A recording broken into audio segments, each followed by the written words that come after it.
आपने जवाब दिया, आपने भी दिया, अब कोई और दे। अब आप देंगे? आप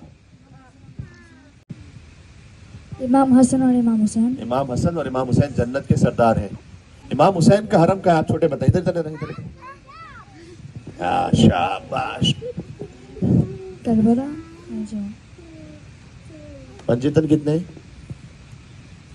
अल्लाह एक और पंजीतन 5, इमाम 12, मासूम 14, पैगंबर 1,24,000।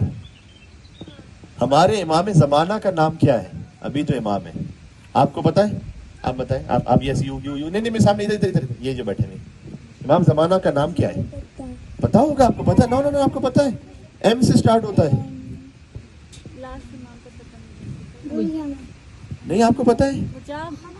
मुजाब आप एम से शुरू होता है। एम से। अच्छा वो जो एक के पीछे बैठी हुई है गर्ल जिन्होंने अभी तक जवाब नहीं दिया था, वो उन्होंने हाथ उठाया। जोहा, मुजाब को भी पता है। हाँ, इमाम मेहदी। इमाम मेहदी। अल्लाहुम्मा अज्जलल्लाहु ताला फरजहु शरीफ। बच्चे की अपनी एक इज्जत नफ्स होती है, उसको भी अलग से कहेंगे तो ज्यादा बेहतर है।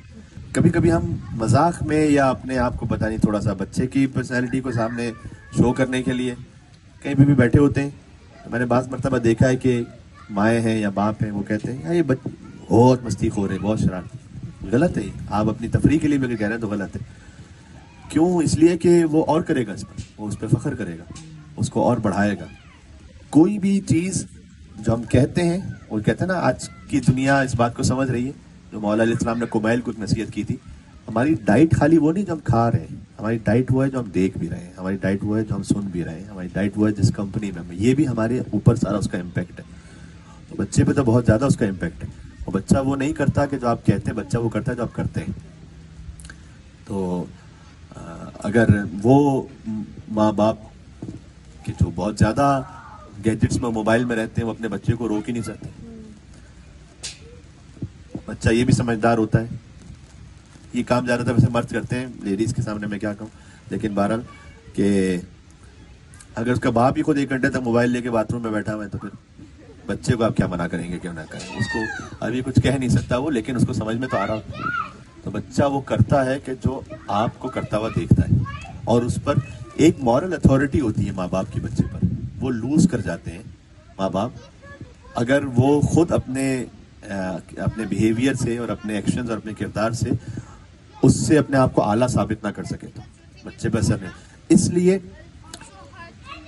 ये भी खास मर्दों से ज्यादा इसका ताल्लुक है। लेकिन अगर कहीं शौहर ज़ौजा का इख्तिलाफ भी हो जाए ना, तो एक दूसरे को सामने कहना, शाउट करना, बुलंद आवाज से कहना बच्चे के सामने तो कतई नहीं होना चाहिए।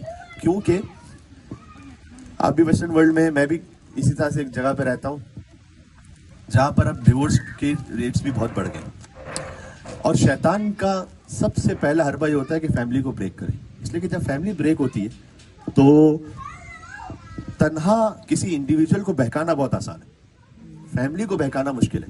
जो फैमिली के साथ रह रहा है ना, कितने लोग होते हैं खौफ खुदा से न से, लेकिन फैमिली वैल्यूज की वजह से बहुत सारे कामों से रुक जाते हैं। जो इंडिविजुअल रह रहा है उसको शैतान के उसके हाथ में बड़ा बहकाना आसान है। और ये तो सारा इस तक मटीरियलिस्टिक सिस्टम इस तरह का बना हुआ है। जितनी ज्यादा डिवोर्स होंगी, इनके फाइनेंसेस ज्यादा चलते हैं। मैं आपको बताऊं, लॉयर्स कमाते हैं, कोर्ट्स हैं, साइकोलॉजी फिर जाते हैं, तो वहां पर इस तरह से अल्हम्दुलिल्लाह हम तो खैर ऐसी बीमारियों से और ऐसी आफत से महफूज है। लेकिन पब्स है, क्लबिंग है, जितना पीना पिलाना है, ये सब इसलिए ज्यादा बढ़ता है कि ये सब चीजें ज्यादा बढ़ती हैं। तो इनके तो सारे बिलियंस ऑफ डॉलर्स के बिजनेस इससे जुड़े हुए। और इसको आप इस सेंस में भी देखें, फिर जब सेपरेशन अगर अल्लाह ना करे कहीं पर हो जाए, तो जब 2 लोग अलग अलग रह रहे तो उन्हें 2 घर चाहिए, 2 घरों दोनों में अलग अलग एसेसरीज चाहिए। ये सारा बिजनेस है ना, वो चीज की जो एक से हो सकती थी वो सब आस्ते आस्ते बढ़ता है। इनका सबका कंज्यूमर जो बढ़ता है ना, वो इस तरह से बढ़ता है। इसमें बहुत सारी चीजें और इन्वॉल्व है। तो बहरहाल शैतान का ये काम होता है कि वो उसका हरबा होता है कि वो तोड़ दे। अच्छा, इसमें कैसे शैतान बीच में आता है? मैं आपको एक बात कहूँ, एक हस्बैंड वाइफ थे, वो 25 साल से उनका रिश्ता था, फिर बहरहाल टूटने पर आ गया। कोशिश की तो नहीं बचा। खैर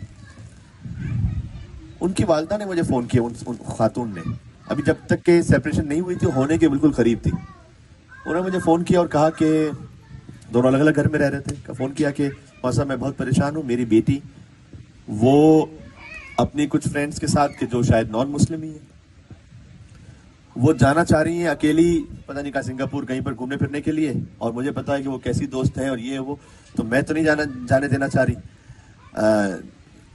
लेकिन आप इनके पेरेंट्स, इनके वालिद से कहें वो मना करें, क्योंकि वो अगर मैं मना करूंगी तो मैं बुरी बन जाऊंगी इस वक्त बच्चे के सामने।